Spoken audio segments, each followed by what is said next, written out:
My wife went to stay with her parents out of town. I stayed home because of work. Nothing special, just a couple of quiet nights at home with my daughter. That's how I imagined it. 2 days after my wife left, my daughter caught something. At first, it was just a small fever, nothing serious. Kids get sick all the time, right? I told my wife not to worry. I had everything under control. But the fever didn't go away. It came and went in waves, and each time it came back stronger. She could barely get out of bed. I moved to the couch near her room and set up the baby monitor, just in case she needed me during the night. The monitor is old, bulky. There's always that low hum, the white noise generator I keep running in her room. I leave it on even when it's not needed. Maybe because it makes the house feel less empty. The first whisper, I thought she was asking for water. It was past midnight. I remember her tired voice breaking through the static. Daddy, I went to her room, but she was fast asleep.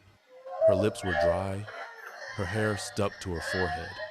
I almost woke her to check her temperature, but for the first time in days, she looked peaceful. So I just stood there, watched her sleep, and went back to the couch.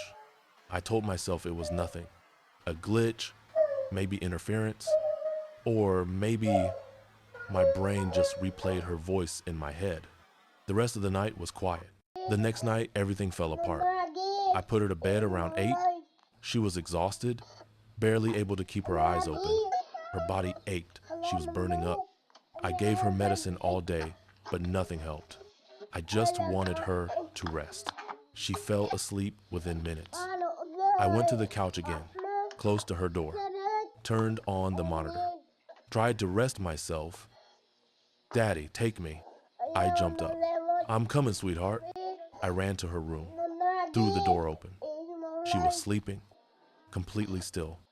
Her breathing was soft, even. I stood there confused. I heard her voice. I know I did. It couldn't have been a dream. Maybe she talks in her sleep, I thought.